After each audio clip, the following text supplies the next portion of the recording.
Sintayong ngamuk kehilangan 9 pemain timnas Indonesia U23 di Piala AFF U23 2023. Sintayong ngamuk kehilangan 9 pemain timnas Indonesia U23 di Piala AFF U23 2023. Juru taktik asal Korea Selatan ini tak bisa memainkan 9 pemain andalannya karena alasan berbeda. Rafael Struijk, Ivar Jenner, Pratama Arhan, Elkan Bagot dan Marcelino Ferdinand takkan bisa tampil karena Piala AFF U23 2023 tak masuk ke dalam agenda FIFA. Karena itu, klub-klub mereka takkan mengizinkan Elkan Bagot dan kawan-kawan membela skuad Garuda Muda di Piala AFF U23 2023. Kemudian 4 nama lainnya adalah Muhammad Ferrari, Ginanjar Wahyu, Frankie Misa dan Kakang Rudianto.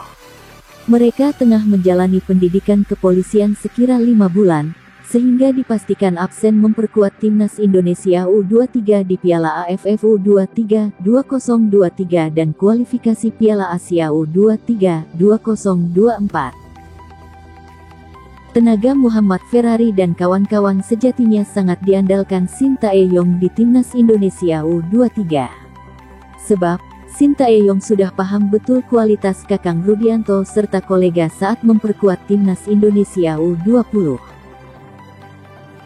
Lantas, sanggupkah Sintayong membawa timnas Indonesia U23 juara Piala AFF U23 2023 di tengah keterbatasan? Ketua Umum PSSI, Erick Thohir, sudah mengeluarkan konfirmasi. Ia tak membebankan target juara kepada Sintayong di Piala AFF U23 2023. Erick Thohir lebih menargetkan skuad Garuda Muda berjaya di kualifikasi Piala Asia U23 2024 yang berlangsung di Solo pada 6–12 September tahun 2023. Di ajang ini, timnas Indonesia U23 dapat menurunkan Marcelino Ferdinand dan kawan-kawan, sehingga peluang menangnya lebih besar. Timnas Indonesia U23 tergabung di grup G kualifikasi Piala Asia U23 2024 bersama Turkmenistan dan Taiwan. Nantinya, hanya juara grup yang lolos otomatis ke Piala Asia U23 2024. Bagaimana dengan Piala AFF U23 2023?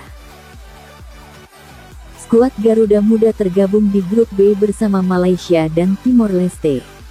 Cuma juara grup yang lolos otomatis ke semifinal Piala AFF U23 2024.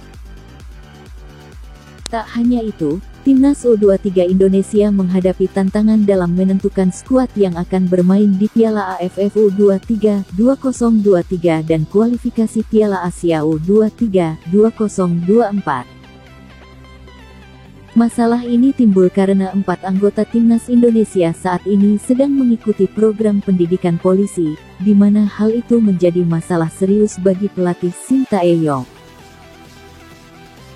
Informasi awal tentang bergabungnya Muhammad Ferrari dalam pendidikan polisi terkuak usai ini pelatih Persija Jakarta, Thomas Doll, mengungkapkannya dalam konferensi pers pasca kekalahan dari Persita Tangerang pada Sabtu tanggal 22 Juli tahun 2023.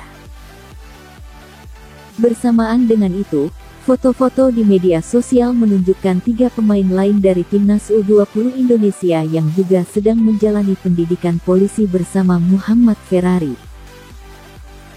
Pemain tersebut adalah Ginanjar Wahyu dari Arema FC, Frankie Misa dari Persikabo 1973 dan Kakang Rudianto dari Persib Bandung. Kondisi tersebut tentu membawa dampak negatif bagi Sintayong yang tengah mempersiapkan skuad untuk kompetisi mendatang. Sebagai pelatih, ia akan membimbing tim Garuda Muda bertarung di Piala AFF U23 2023 dan kualifikasi Piala Asia U23 2024. Skuad yang direncanakan oleh Sintayong sendiri terdiri dari gabungan pemain yang meraih medali emas di SEA Games 2023, serta pemain Indonesia yang sebelumnya tidak berhasil bermain di Piala Dunia U20 2023. Menghadapi situasi tersebut, asisten Sintayong, Nova Arianto, menyampaikan bahwa pemain dari SEA Games dan Timnas U20 pasti akan mendapatkan kesempatan untuk masuk dalam skuad Timnas U23. Keputusan ini akan diambil setelah pertandingan uji coba selesai. Selain itu, ada 3 pemain dari Timnas U22 Indonesia yang menerima sanksi larangan tampil dalam 6 pertandingan dari AFC. Mereka adalah Komang Teguh Krisnanda, Titan Agung Bagus Fauzi, dan Taufani Muslihuddin. Akibat sanksi ini, mereka kemungkinan besar tidak akan dipanggil oleh Sintayong untuk bermain di Piala AFF U23 2023. Situasi tersebut semakin mengecilkan opsi pemain yang tersedia bagi Sintayong, dengan tambahan 4 pemain lainnya sedang menjalani pendidikan polisi. Tentu ini menjadi tantangan tambahan bagi pelatih asal Korea Selatan itu untuk menentukan skuad Timnas Indonesia dalam sejumlah kompetisi besar dunia. Lebih jauh, Sintayong tidak merencanakan untuk memanggil pemain yang bermain di luar negeri untuk bermain di Piala AFF U23 2023. Nova Arianto menjelaskan keputusan itu diambil karena Piala AFF U23 2023 bukan FIFA Matchday, sehingga pemain dari luar negeri tidak akan dipanggil. Namun, untuk kualifikasi Piala Asia U23 2024, yang merupakan event resmi AFC, ada kemungkinan pemain dari luar negeri akan dipertimbangkan Sintayong untuk membela Timnas Indonesia. Terlepas dari berbagai hambatan dalam penentuan skuad, diharapkan Sintayong dan staf pelatihan dapat menemukan solusi terbaik untuk mempersiapkan skuad yang terbaik untuk menggapai prestasi di Piala AFF U23 2023 dan kualifikasi Piala Asia U23 2024. Doa dan dukungan dari para penggemar sepak bola Indonesia juga menjadi faktor penting dalam menjadikan Timnas Indonesia sukses di level sepak bola Asia.